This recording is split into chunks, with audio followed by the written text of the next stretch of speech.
안녕하세요. 부티플러스 소정입니다. 오늘 제 옆자리에는 부동산 전문가 메디테라님 나오셨습니다. 안녕하세요. 네, 반갑습니다. 네, 저희가 처음 만난 게 분당 임장 갔을 때였잖아요. 네네. 메디테라님과 촬영을 하면서 정말 주옥 같은 얘기를 많이 들었거든요. 우리 구독자분들에게도 들려드리고 싶어서 이렇게 모시게 됐습니다. 인사 한번 해주시죠. 안녕하세요. 실전 투자자이자 지역 분석 전문가로 활동하고 있는 메디테라라고 합니다. 반갑습니다.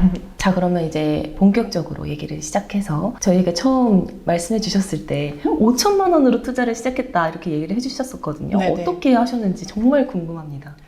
사실 제가 5천만 원이라고 여윳돈을 만들어 놓곤 한 건 아니고 정말 없는 돈 막 끌어 모아가지고 만든 게 이제 5천만 원이었는데 2015년부터 본격적인 공부를 하긴 시작을 했었어요. 근데 사실은 2015년부터 투자를 한 건 아니고 그 전부터 2013년, 14년부터 투자는 했었어요. 근데 제가 그때를 투자했던 시기로 치지 않는 이유는 일명 묻지마 투자. 2021년 고점에 너도 나도 막 돈을 벌었다고 하니까 뒤늦게라도 이제 해볼까 해서 뛰어들었는데 그때부터 이제 하락장이 시작돼가지고 힘드신 분들이 많으실 텐데 저 또한 시작할 때 되게 어려운 상황에서 그러니까 아이의 병원비가 없어서 어떤 방법이든 돌파구를 찾으려고 고민하던 와중에 대학교 때부터 시작했다는 친구를 만나서 그 친구를 따라서 묻지마 투자를 시작한 거예요. 오피스텔 분양권을 이제 투자를 하게 됐고 그 모델하우스에 계신 분들은 정말 말이 엄청 귀를 현란하게 정말 초보자분들은 귀가 팔랑팔랑일 수밖에 없게끔 얘기를 하거든요. 그래서 정말 수업료를 톡톡히 냈었던 이렇게는 안 되겠다 싶어서 이제 공부를 본격적으로 시작해서 시중에 나와 있는 부동산 관련 책을 한 달 동안 정말 거의 다 읽었어요. 그렇게 투자 공부를 시작하면서 알게 된 건 사실 제가 이전에 주식 투자도 했었는데 결과가 좋진 않았어요. 근데 지금은 오히려 부동산 투자가 안정적으로 하고 되니까 이제 주식 투자 쪽도 제가 지금 하고 있거든요. 근데 보는 눈이 생긴다고 해야 되나? 결과도 괜찮아지긴 하더라고요. 공부를 제대로 해서 하는 게 정말 중요하다. 그래서 그때 다시 투자 공부를 시작했을 때는 2015년에 공부를 본격적으로 시작했는데 그때 대대상승장이거든요. 투자한다, 뭐 샀다, 주변에 이런 분들 진짜 많았는데 전 6개월 동안은 사지 않고 공부만 했어요. 왜냐면 또 잘못된 투자로 피해가 생길까 봐 너무 두려운 거예요. 투자 공부는 경매로 시작을 했어요. 일반 매매는 앞으로 이 집이 오를 거야 라는 확신이 있어야지만 살 수 있는 거잖아요. 특히 갭 투자라는 것 자체가. 근데 경매는 내가 보는 눈이 없어도 실제보다 싸게 사면 그만큼은 내가 수익을 가져갈 수 있는 거잖아요. 그래서 나처럼 부동산 보는 눈이 없는 초보자는 앞으로 오를지 안 오를지 모르니까 안전마진을 갖고 시작할 수 있는 경매를 시작해야지 라고 해서 6개월은 이론 공부만 하고 그 다음에 이제 입찰을 시작해서 폐찰만 10번 했어요.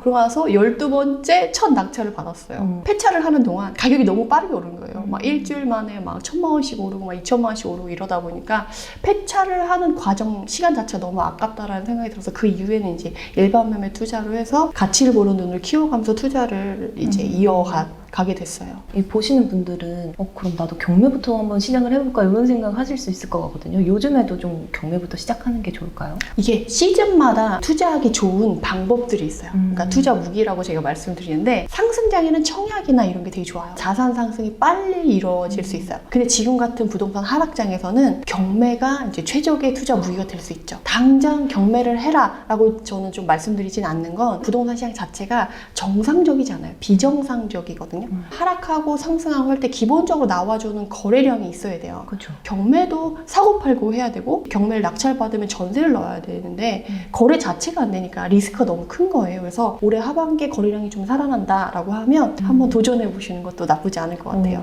되게 좋은 말씀이네요. 그러니까 거래량이 살아나기 전까지는 공부를 조금 하다가 이제 살아나기 시작하면 이제 본격적으로 시작을 하면 될 것 같다. 네네. 요새 너무 좋죠. 공부할 시기가 딱 주어지잖아요. 일주일 늦으면 막 1,000만 올랐다, 1억 올랐다 이러니까. 사실 부동산 투자를 할 때 자금 모으는 것부터가 사실 좀 어려울 수 있거든요. 뭐 어떤 마인드를 가지고 돈을 모으기 시작하면 좋을까요? 지금과 같은 삶을 100세까지 살 수 있다라는 마음을 가지고 좀 약간 절실함과 절박함을 본인이 좀 깨우치시면 좋을 것 같아요. 제가 그때 현장 촬영할 때도 말씀드렸는데 3년만 바짝하면 삶이 달라진다. 원하는 것에 대해서 절박함과 예민함을 깨우지 않으면 평생 죽을 때까지 단 한 번도 절실해질 일이 없거든요. 저 같은 경우는 계기가 있었잖아요. 적어도 내가 낳은 아이가 병원비가 없어서 치료를 못 받는 상황에는 만들지 말아야지라는 절박함이 저한테는 그게 계기가 됐고, 시작할 때는 그런 절박함과 이 예민함을 깨워서 해야 돼요. 유지 관리할 때는 지금 하락장이 왔잖아요. 네. 솔직히 이전에 상승장에 투자 열심히 하셨던 분들, 돈을 많이 번 자산가 분들 되게 많아요. 근데 그분들이 약간 경매 투자로 자산을 읽었는데 본인 집이 경매로 넘어가는 그런 상황에까지도 막닥뜨리게 되긴 하거든요. 시장이 좋다고 해서 막 연끌하고 막 다 맞춰서 막 하다가 하락장 때는 그걸 대비하지 못해서 정말 건널 수 없는 강을 건너게 되는 거거든요. 그래서 중간에 이제 유지 관리를 할 때는 분산 투자를, 안정적인 투자를 하려고 하면 꼭 말씀을 드리거든요. 근데 분산 투자 방법이 되게 여러 가지예요. 자금도 분산을 하라는 거지만 지역도 분산을 해야 되고, 그리고 시기도 분산을 해야 돼요. 잘하면 좋지만 잘하지 않을 경우 완전 자금이 묶이거나 잃어버릴 수가 있잖아요. 그러니까 그렇게 되지 않게 위험을 분산하는 자산을 분산하는 게 중요하고, 두 번째로 지역을 분산하는 건, 지금 안 좋은 지역은 진짜 안 좋잖아요. 근데 최근에 23년 들어서 거래량이 살아나면서 바닥을 찍고 반등하는 지역들이 생기잖아요. 그러다 보니까 리스크가 생겼을 때 다른 쪽은 수익이 나서 서로 이렇게 상생을 할 수 있게끔 지역을 분산하고, 시기를 분산하는 건 세금 때문이에요. 세전 수익이냐 세후 수익이냐에 따라서 막 전혀 안 남는 경우도 있거든요. 수익이. 시기를 적절하게 나누고 이제 명의를 분산하는 게 필요한데, 그런 식으로 꼭 분산 투자를 해야 된다는 거죠. 그래서 그런 다음에 이제 좀 자금이 모이면 종별도 분산을 하면 좋아요. 안정적으로 오랫동안 투자를 하실 수가 있어요. 한 1년 안에 내가 10억, 20억을 벌었다. 그렇게 해서 자산가가 되는 건 아니에요. 오랫동안 가야지 진정한 부자로서 이제 경제적인 자유와 시간적인 자유를 누릴 수가 있거든요. 되게 지루할 수 있어요. 제가 같이 투자 공부를 시작했을 때 제 주변에 의사분도 계셨고요. 금융권의 지점장님도 계셨고, 그런 분들은 진짜 억대 연봉이거든요. 그런 여유로운 분들이 왜 투자를 공부를 하지라고 했는데, 그분들은 지금 생활을 퇴직하고서도 누리고 싶으신 거예요. 그래서 미리 준비한다고 오셨는데 본업 이후에 또 뭔가를 하려고 하니까 쉽지 않은 거예요. 그래서 그분들은 보통 한두 달 공부하시고 그만두신 분들이 많아요. 여러분들에게 좀 추천드리고 싶은 건 실천 독서를 추천드리고 싶어요. 책을 읽고 한 권에서 꼭 한 가지는 실천해보는 거예요. 성공인들은 아침마다 명언들 있잖아요. 빌 게이츠나 우리 스티브 잡스나 뭐 이런 분들의 명언을 읽으면서 본인을 계속 리마인드 하는 거예요. 지금 내가 원하는 시기에 결과를 볼 수 없을지 모르겠지만, 내가 생각지도 못한 시기에 다른 모습으로 그 결실을 가지고 오거든요. 그래서 그때까지 꾸준히 포기하지 않고 하셨으면 좋겠다. 말씀을 드리고 싶어요. 이게 진짜 어려운 것 같아요. 꾸준히 한다는 것 자체가 굉장히 어려운데, 책에서 나온다는 게. 저도 책을 써봐서 알지만 혼신의 힘을 다해서 저를 갈아 넣거든요. 그래서 이게 50년 동안 남는데요. 자신의 모든 거를 이제 책에 남기고 싶은 그런 마인드가 있어서, 그런 훌륭한 분들이 쓰신 책에는 그 사람의 정수라던가 마인드라던가 이런 게 다 담겨져 있어요. 얘기를 나누지 못하지만 책을 통해서 내가 그걸 간접 경험으로 받아들이거든요. 근데 또 안타까운 건, 책을 보면 이건 이 사람이니까 이렇지, 그 사람이 그걸 했기 때문에 그 사람이 된 건 아니거든요. 사실 저는 가난하게 힘든 시기를 보냈었는데, 제가 지금과 같은 생활을 살 거라고 저는 그 당시에 생각을 전혀 못했었어요. 그런 노력만 꾸준히 하신다고 하면 누구나 할 수 있다. 사실 메디테라님께서 유튜브 채널도 운영을 하시잖아요. 네네, 힐링 재테크. 네, 또 거기서 라이브도 하시고, 또 저희가 임장 나갈 때 얘기를 들어보니까 정말 많이 나가시더라고요. 이분은 시간이 우리보다 더 많은 걸까? 이런 생각이 들 정도로 정말 많은 일정을 소화하고 계신데, 이 시간 관리하는 방법도 정말 궁금해요. 네, 이 질문은 사실 되게 많이 받았었거든요. 왜냐하면 저는 이전에 본업이 따로 있고 애들도 2명이에요. 애도 어리고 본업하고 애 키우고 투자 공부하고 투자해야 되니까 정말 어떻게 시간을 사오고 싶다라는 생각이 들 정도로, 그러다 보니까 뭐 짜투리 시간 쓰는 건 당연한 거죠. 그러면서 제가 또 개발한 건 1초 독서법이라고, 중간중간에 1초씩 빌 때가 있어요. 네. 말이 1초지 생각보다 뭐 1분, 2분, 3분 이렇게 들 수가 있는데 허비하지 않고 그걸 쓰는 거예요. 그래서 저는 애 유치원을 보내야 되는데 신발을 신어라 그러면 한나절이에요. 신발을 안 신고 막 뒹굴뒹굴해.